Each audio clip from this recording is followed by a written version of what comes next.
யோசிச்சு பாருங்க, இரண்டாம் உலகப் போருக்கு அப்புறமா முதல் முறையா உலகத்தோட பெரிய வல்லரசான அமெரிக்காவ அதோட மிக நெருங்கிய நட்பு நாடுகளே ஐரோப்பாவுக்குள்ள வரவிடாம தடுத்து நிறுத்திட்டாங்க. வாங்க, உலகத்தையே அதிர வச்ச இந்த சம்பவத்துக்கு பின்னாடி என்ன இருக்குன்னு நாம ஆழமா பார்க்கலாம். ஆமா, நீங்க கேட்டது கரெக்டா. இது எதுவும் சாதாரண நியூஸ் ஹெட்லைன் அல்ல. உலக அரசியல்ல ஒரு பெரிய பூகம்பத்தையே இது உண்டாக்குச்சு. சுதந்திர உலகின் தலைவன்னு சொல்லிக்கிற ஒரு நாட்டை அதோட சொந்த கூட்டாளிகளே தங்களோட வான்வெளிக்குள்ள நுழையக்கூடாதுன்னு தடுத்தாங்கன்னா அதுக்கு என்ன காரணமா இருக்கும்? பாருங்க, பிரான்ஸ், இட்டாலி, ஸ்பெயின், அப்புறம் சுவிட்சர்லாந்து இவங்கெல்லாம் யாருன்னு பாத்தீங்கன்னா பல வருஷங்களா அமெரிக்காவோட மிக முக்கியமான வெஸ்டர்ன் அலைஸ். பனிப்போர்லேருந்து பயங்கரவாதத்துக்கு எதிரான போர் வரைக்கும் அமெரிக்காவோட தோளோடு தோள் நின்ன நாடுகள். அப்படி இருந்தவங்க திடீர்னு ஏன் இப்படி ஒரே குரல்ல எதிர்க்கணும்? ஆச்சரியமா இருக்குல்ல? இத ஒரு சாதாரண டிப்ளமேட்டிக் சண்டைன்னு மட்டும் நினைச்சிடாதீங்க. இது நண்பர்களுக்குள்ள நடந்த ஒரு சின்ன மனஸ்தாபமும் இல்ல. நம்ம கண்ணு முன்னாடியே கிட்டத்தட்ட 70 வருஷமா கட்டமைக்கப்பட்ட ஒரு சர்வதேச உறவு முறை சரிஞ்சு நொறுங்கிறத நாம பாக்குறோம். இது உலக ஒழுங்கையே மாத்தி அமைக்கக்கூடிய ஒரு நிகழ்வு. சரி, வாங்க அடுத்த பகுதிக்கு போலாம். இந்த மிகப்பெரிய விரிசல் ஒரே நாள்ல வந்துடல. பல வருஷங்களா நடந்த சில தொடர்ச்சியான சம்பவங்களோட விளைவுதான் இது.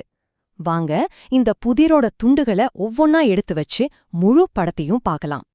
இதுதான் இப்போ நம்ம எல்லார்கிட்டயும் இருக்கிற ஒரு பெரிய கேள்வி. இவ்ளோ ஸ்ட்ராங்கான ஒரு கூட்டணி ஏன் இப்படி திடீர்னு உடையணும்?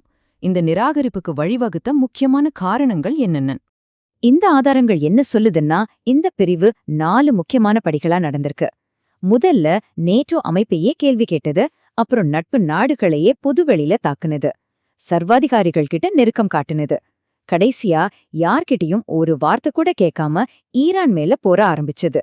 இது எல்லாமே சேர்ந்து அவங்களுக்குள்ள இருந்த நம்பிக்கைய முழுசா சிதைச்சிருச்சு. இன்னும் கொஞ்சம் டீட்டெயிலா பாப்போமா? பிரான்ஸ் இஸ்ரேலுக்கு ஆயுதங்களை கொண்டு போற அமெரிக்க விமானங்களை தங்களோட வான்பரப்புல பறக்க விடல.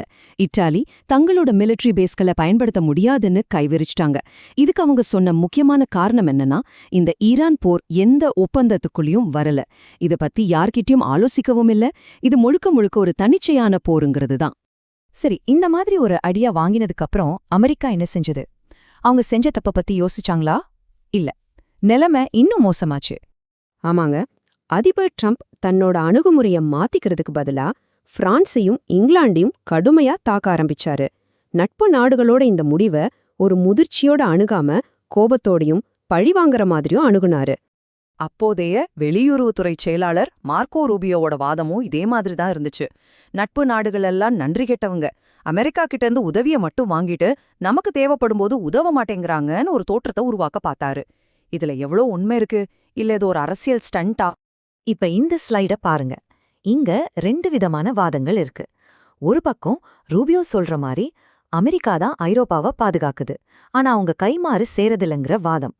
இன்னொரு பக்கம் ஆதாரம் என்ன சொல்லுதுன்னா, நட்பு நாடுகள் ஒரு சட்டவிரோதமான யார்கிட்டயும் கலந்தாலோசிக்காத ஒரு போர்ல பங்கெடுக்க மட்டும்தான் மறுக்கிறாங்கன்னு சொல்லுது.